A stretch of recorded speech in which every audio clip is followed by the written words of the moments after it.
आज हम लोग करेंगे क्वेश्चन नंबर 5, जिसमें क्वेश्चन में कहा गया है कि constant force of 2.50 newton accelerate a stationary particle of mass 15 gram. यानी कोई एक पार्टिकल है और उस पार्टिकल पर एक फोर्स काम कर रहा है और वो कांस्टेंट फोर्स है 2.50 न्यूटन। अब इनिशियली वो रेस्ट पे है क्योंकि स्टेशनरी बोला गया है और उसका मास है 15 ग्राम। तो 15 ग्राम से अगर हम किलोग्राम बना देंगे तो ये बन जाएगा 15 इंटू 10⁻³ किलोग्राम। अब उसके बाद इस क्वेश्चन में कहा गया है कि इसको डिस्प्लेस किया जाता है। डिस्प्लेसमेंट दे रखा है 2.50 मीटर। हमें पूछ रहा है कि वर्क डन कितना होगा। तो देखिए वर्क डन होता है फोर्स इंटू डिस्प्लेसमेंट। अब जब हम इसको डॉट प्रोडक्ट हटाएंगे तो FD cos थीटा करते हैं।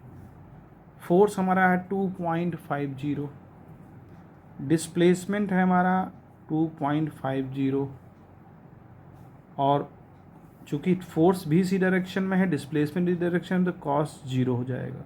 cos 0 की वैल्यू 1 हो जाएगी।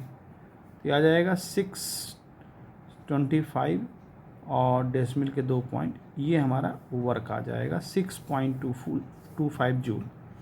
अब इसके बाद उसने पूछा है कि पावर कितनी लगेगी।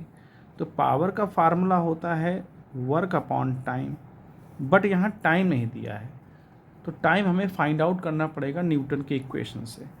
तो यहाँ S दिया है, U दिया है, तो हम फार्मूला लगा देंगे S = UT + ½ AT²। तो यहाँ पर S की वैल्यू 2.50 हो जाएगी, U स्टेशनरी है इसलिए 0 हो जाएगा, हाफ A की वैल्यू हमें पता नहीं लेकिन फोर्स और मास पता है तो वहाँ से हम वैल्यू पुट कर सकते हैं और आसानी से। तो ये 2.50 ये तो ख़त्म हो जाएगा, यहाँ आ जाएगा 2। फोर्स हमारा 2.50 है और मास है 15 इंटू 10⁻³ उसके बाद T² हमें पता करना है यहाँ से। तो देखो 2.50 यहाँ कैंसिल आउट हो जाएगा और ये सब इसके मल्टीप्लाई हो जाएगा, 30 इंटू 10⁻³ = T²। तो T² को हम फाइंड कर सकते हैं 30/1000 करके। एक जीरो कैंसिल हो जाएगा यानी आएगा 3/100 T² की वैल्यू। तो T की वैल्यू आ जाएगी √3/10। √3/10 √3 की वैल्यू होती है 1.732 और डिवाइड बाई 10, तो इसका आ जाएगा 0.1732। ये आ जाएगा सेकेंड्स में। अब हमें निकालना है पार, तो पार = वर्क डन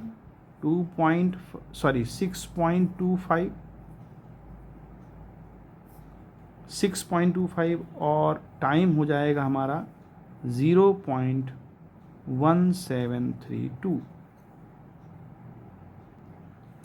अब इसको डिवाइड कर देंगे तो ये आ जाएगा 36.1 वाट। तो ये जो है पावर हमारी इस तरह से फाइंड आउट हो जाएगी।